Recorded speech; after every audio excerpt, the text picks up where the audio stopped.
It's probably time to stop calling people who believe in UFOs crackpots after the recent revelation that there's actually a Pentagon task force looking into them.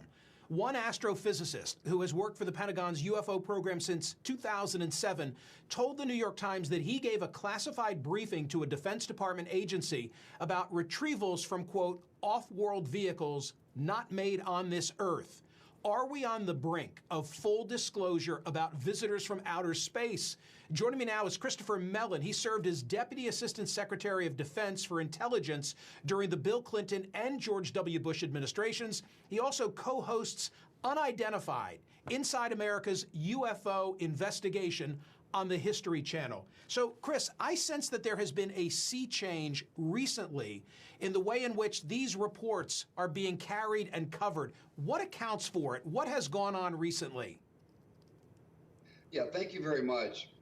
You're absolutely right. And a good example of the sea change is the fact that none other than Scientific American itself has published an article saying the subject ought to be taken seriously and investigated by the scientific community.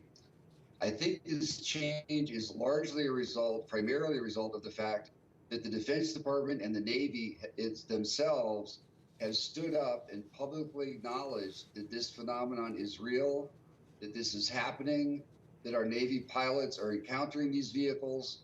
And so that imparts a credibility that simply did not exist prior to that time. I was quoting Eric Davis. I know you're familiar with his work when I read that New York Times paragraph a moment ago. Do you believe that there are objects in our possession, broadly defined our possession, that are from something other than this Earth?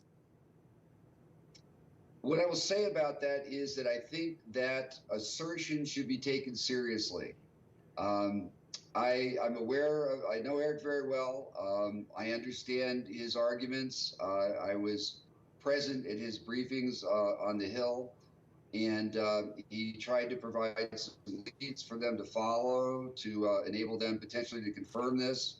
It is an issue that should be taken seriously. In fact, curiously, President Trump himself on Father's Day indicated on air while being filmed that he did have classified information about Roswell, New Mexico, which is, as most people know, is the legendary site of an alleged crash of a UFO.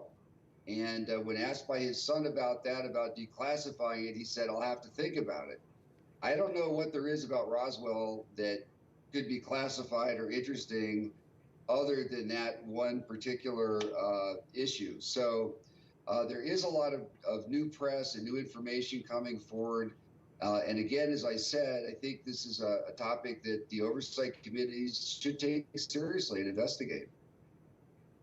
It's the only thing missing from this election. Who knows what the next 90 days brings? This is a global issue. This is not Right. This is not a United States issue. Are there other countries that have taken a lead in the exploration of this subject? Absolutely. In fact, we're behind several other countries. France, for many years, has had an official process involving their national security forces and police forces. Every year they examine a number of cases and bring in outside scientists. A lot of that information is public. My colleague Lou Elizondo has made trips both to Italy and South America, and we present a lot of this information on our show, as well as a lot of information from current and former U.S. military personnel and their experiences. But you're absolutely right. This is not unique to the United States. And further, our military personnel have similar experiences when they're deployed abroad in the Middle East and Afghanistan and elsewhere. So by all accounts, it is definitely a worldwide phenomenon. A final question. Can technology alone account for what you and I are discussing? It occurs to me that by day, I make my living by speaking on Sirius XM, and my voice is bouncing across the United States on a satellite. I assume right now this conversation is doing likewise. There's a lot of stuff up in the atmosphere that didn't used to be there. Can that be an explanation, or is that too simplistic? I do believe it's too simplistic. And the reason I say that is because in some of these cases, we have information from multiple radar systems, infrared systems, multiple naval personnel on the ground and in the air. And we're tracking these objects, performing maneuvers that clearly indicate they're under intelligent control. They're responding to our aircraft, they're out maneuvering them, and they're doing things that are far beyond any capability we possess. So that's certainly a hypothesis to consider. We have to keep an open mind going forward, but I don't think we're going to find at the end of the day that that kind of explanation can explain cases like that.